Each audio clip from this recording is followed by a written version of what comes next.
Well, it's my pleasure to be here at LeTourneau University. I'd like to start by congratulating the graduates. You've done a lot of hard work to get to this point, and it's really fitting that we pause and celebrate that achievement. It's also fitting that so many of you are here to join in this celebration because, as the previous speaker said, all of you participated in getting these graduates to this point of accomplishment. This is an amazing world that you are entering, one that is going to call on every aspect of what you've learned about at LeTourneau University. I had the privilege of looking up a bit about R.G. LeTourneau, and I found that he created earth-moving equipment that has literally moved the earth and established this university in honor of technology and faith and all of these things. Your education has shaped you to move the earth yourself, and that's the challenge you're going to face at the next step. I'd like to share with you about 3 streams that I think come together in your life. And what these streams will mean to you is that this graduation is not the end of your education, it's the platform on which you will learn all of your life. Because these streams are going to change the world that you are going to live in.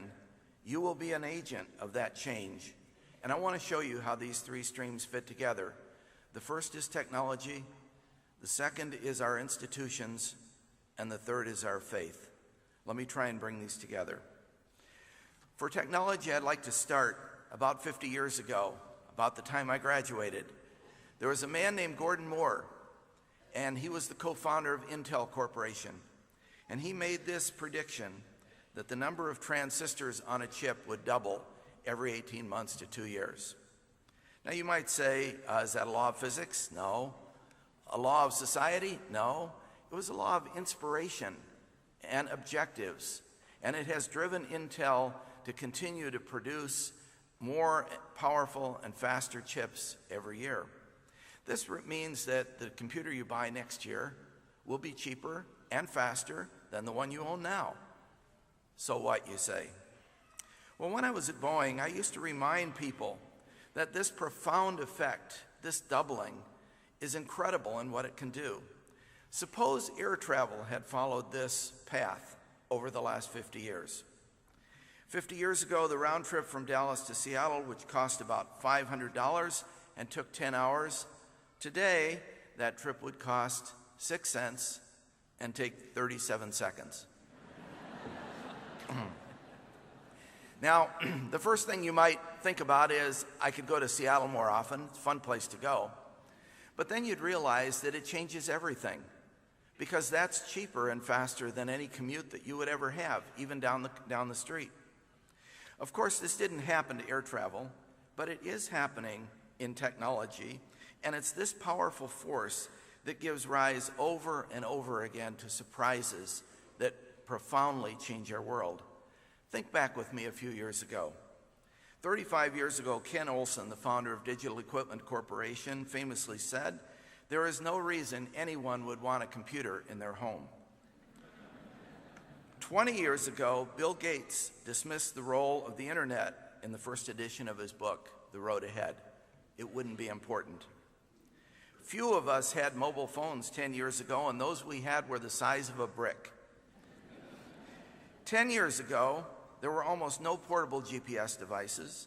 Social networking in the sense we know it today did not exist, and tweeting was for the birds. Amazing. But now, imagine the next 10 years. This same engine of change will create new things, and I can't tell you what they are, but they will be similarly disruptive. To the graduates, I have to tell you this. What you now know, it'll be obsolete in 10 years. In fact, you're going to get yours because in 10 years, you will also have to turn to the next generation to figure out how to use some of these gadgets.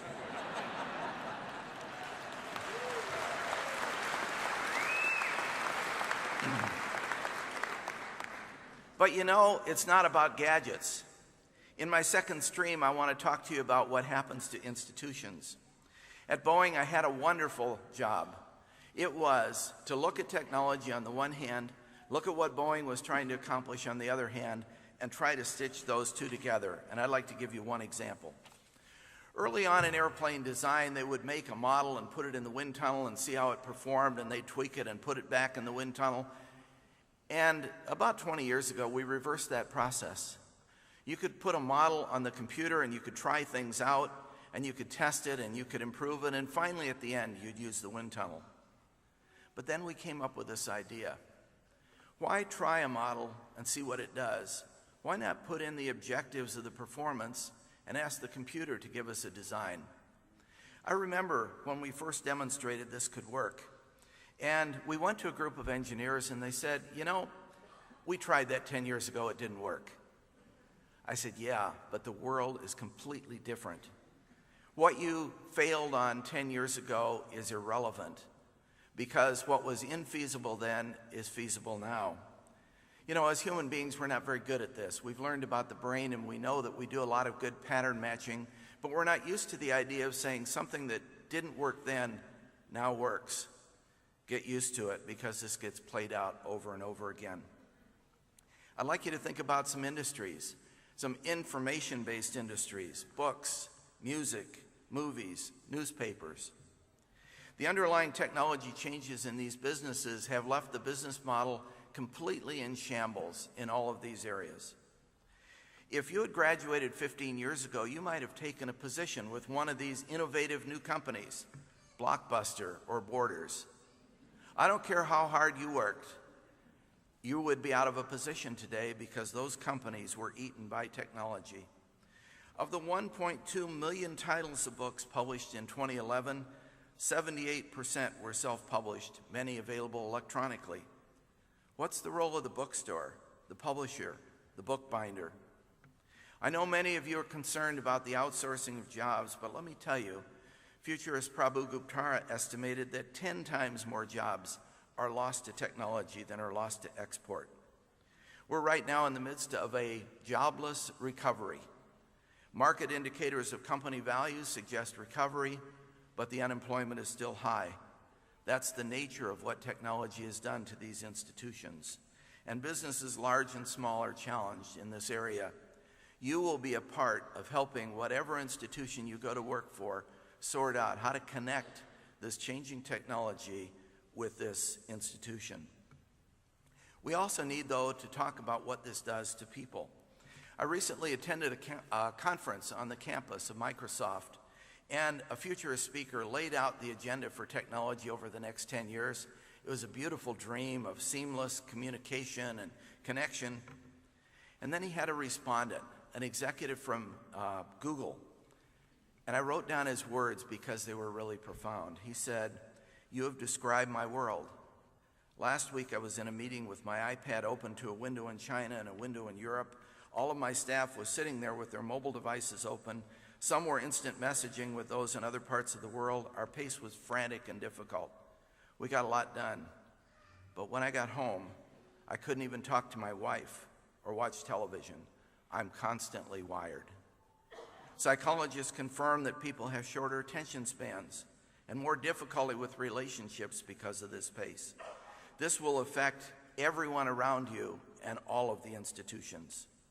But it's not just technology coming together with institutions. There's a third stream, and that is, how does this connect with the deeper roots of our faith? For those of us who are Christians, this means our values rooted in the unchanging Scripture, but they need to be connected with this changing institution and this rapidly changing technology. Let me give you a simple little illustration of this. We all know, or we should know, the 10 Commandments include the command not to steal. And for centuries we've known that stealing is wrong, because when we take something from someone else, we're depriving them of something rightfully theirs. But what if we could take something from someone else and it's still theirs, and they say it's okay? Is that stealing? Well, you know, that's what's happening with music as people download music that belongs to others. I know it's a rampant practice. The question is, how do we interpret the Scripture against this changing world of practice? And we see this played out every day in modern settings. We look at the complex off-book financial instruments that Enron created. We look at risk assessment associated with deepwater underseas drilling for oil. We look at the distribution of packages of mortgage derivatives, and we see a world changed by technology without an ability to assess right and wrong. The first thing I challenge you to do is remember that you don't put those questions into a secular bucket disconnected from your faith. They're part of our whole lives under God. We are called on to be salt and light in the midst of this world. And I should warn you and remind you again, this changing technology will mean that the problems in 10 years will be different from what they are today. And so you're called on to understand, create, assess, and change situations we've never encountered before. You who are graduating from LeTourneau University are better prepared to deal with this question than I was. I committed my life to Christ at a very early age, but I admit I never thought this had much to do with things like career choice or business decisions, other than what not to do, of course. I arrived at Boeing prepared to share my faith with others in an appropriate way and to act ethically, but it never occurred to me that God cared about airplanes, and I've come to see that he does, and that he cared about having people at places like Boeing. I think I saw the mathematical research I did when I first arrived at Boeing as using talents God had given me to do things, but they were not part of the secular or part of the sacred world. They were just part of the secular world, and I hadn't learned to bring those together. I had some mentors in my life, though, and I hope you do too. The first was Francis Schaeffer, an author who changed my thinking and reminded me that my faith should affect all of my life. The second was a friend and mentor, Dr. Al Green, who taught me about the sacredness of every daily thing. And a third was Wayne Alderson, a businessman who represented Christ in his business world, and he changed the way I thought about my job. I came to see the position that I had the last 10 years at Boeing as a sacred trust, one where I was in full-time Christian service. I didn't do it perfectly, of course, but it became a joy, at least most of the time, to feel God's pleasure in sorting out relationships, in creating new product and process ideas, and to try to stitch together this rapidly changing world of technology with the more slowly changing world of the institution with the foundation of Scripture and faith. It's a long process of learning that continues for me to this day, and I commend it to you to begin this pursuit and continue this pursuit in your own way. And in closing, I'd like to comment on 3 things that I think you can do. One is, you need to find a mentor and be a mentor. You got to this graduation with the help of others, and you're going to have to sort some of these things out with the help of others. Have some people in your life who you can talk to, and remember why you are wherever you are. I remember a mentoring situation I had when I was at Boeing. A young man came to me and he said, "I'd like you to help me." And I said, "Sure, I'd be glad to." And he said, "Here's my career plan. I want to have your job in 10 years, and I want to be president of the company in 20. Can you help me get there?"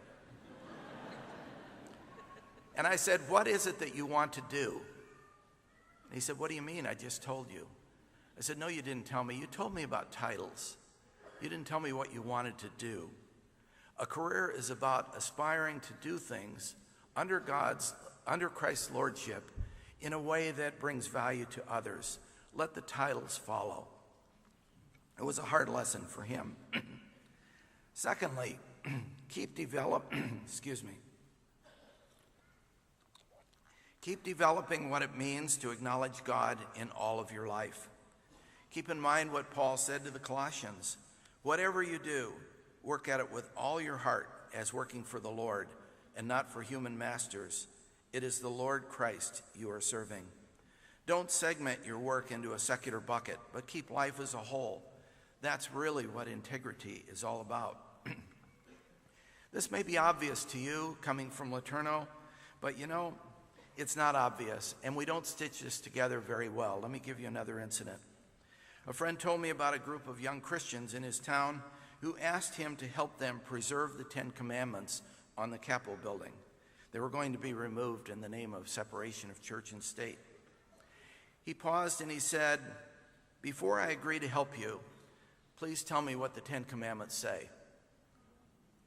Not a one of them could answer. He said, "You know, you missed the point. You're trying to treat the commandments as an icon rather than understand them and use them to transform your world." It reminded me of a scriptural passage in 1 Samuel where the children of Israel had this cool idea that they could win in the battle against the Philistines by bringing the Ark of the Covenant into the battle. It was a disaster. They lost the battle. They lost the Ark of the Covenant. The Philistines were endangered by the Ark of the Covenant. A total disaster. They were using the scripture as an icon instead of using it to transform the way they saw their world. Thirdly, keep learning. This event is called Commencement for a reason. You've been equipped to do a lot of what I've talked about, but the world is going to keep changing, and you're going to have to keep learning in order to keep stitching these worlds together. Often when I'm with a group of young people, I ask the question, and I'd like you graduates to think about this. I wonder how many of you are going into full-time Christian service. Usually when I ask that question, a few hands go up, people who are going to work at a church or a parachurch ministry. But what I'm challenging you to do is recognize that all of us are in full-time Christian service. All of us have been placed by God in different parts of the world to carry out his service. Be prepared to work this out wherever he has placed you, and may God bless you in this endeavor.